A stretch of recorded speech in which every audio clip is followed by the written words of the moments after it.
আসসালামু আলাইকুম। আমি কাউসার আহমেদ অভি, চাষি ভাই পেজ থেকে। কি অবস্থা? আশা করি সকলে ভালো আছেন। আজকে আমাদের এখানে আমরা যে প্রজেক্টে আসছি, এটা হচ্ছে একটি শসা ক্ষেতের প্রজেক্ট। এটা মানে আগামী 2-3 মাস পরে আমরা জানি যে রোজা, তো রোজাকে টার্গেট করে এই শসাটা লাগানো হয়েছে। এটার এখন বয়স হচ্ছে 25 থেকে 28 দিন সম্ভবত। এর হালকা কিছু 19-20 হতে পারে, কিন্তু এখনই দেখতে পাচ্ছেন যে শসা গাছের কি অবস্থা।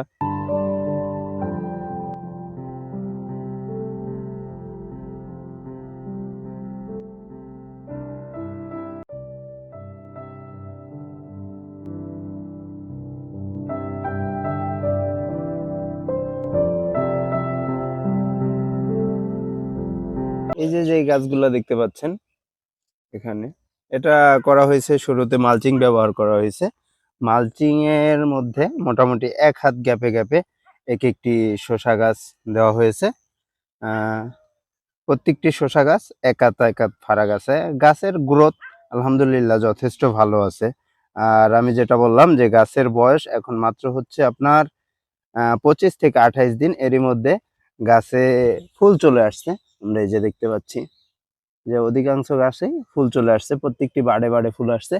আর এটার যে মাচা ব্যবস্থা করা হয়েছে, এটা দেখতে পাচ্ছেন 2 সাইড থেকে দুটো বাঁশ উঠে ওটাকে ক্রস করে উপরে এখানে উপর দিয়ে হচ্ছে গুনা দেওয়া হয়েছে। তারপরে হচ্ছে পুরাটা নেট দিয়ে এ পাশ থেকে ও পাশ করে দেওয়া হয়েছে।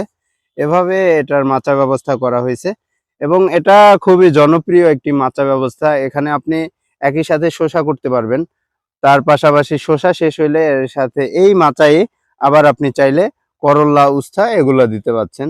আর চাইলে সিমও দেওয়া যাইব, যদিও ওই সময় সিমের হয়তো সিজনটা থাকবে না। কিন্তু আমরা যেটা জানি যে এক একটি মালচিং এ অন্তত পক্ষে 3টি ফসল করা যায়, 3টি ফসল করা যায়। তো প্রথম অবস্থায় দেখা যায় এখানে শসা হবে। শসা যদি এটা আহ রমজানের আগে শেষ হয়ে যায় গাছ কোনোভাবে, তখন এখানে আবার পুনরায় শসা দেওয়া হবে।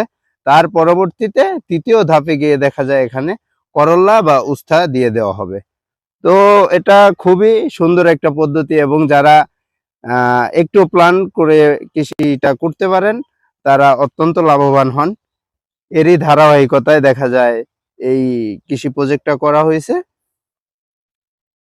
এখন পর্যন্ত এই ক্ষেতের যে অবস্থা দেখা যাচ্ছে, আশা করা যায় এখান থেকে ভালো একটা প্রফিট আসবে, এরকমটাই আশা করছেন কৃষক। তো এখন পর্যন্ত ক্ষেতের যে অবস্থা দেখা যাচ্ছে, আশা করা যায় কৃষক যেভাবে আশা করছে, যেরকম তার ধারণা যে আশানুরূপ ফলন ইনশাল্লাহ এই ক্ষেত থেকে পাবে।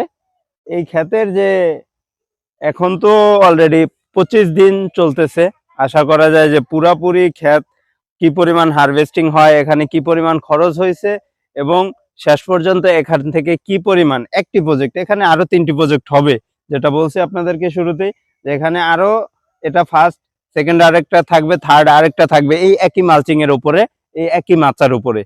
তো সর্বশেষ মানে এই প্রথম প্রজেক্টে কি পরিমাণ টোটাল খরচ গেছে এবং লাস্ট কি পরিমাণ এখান থেকে কৃষক লাভবান হচ্ছে, সেটা আপনাদেরকে ভিডিওর মাধ্যমে জানানো হবে। সকলে ভালো থাকবেন, কৃষির সাথেই থাকবেন। আসসালামু আলাইকুম।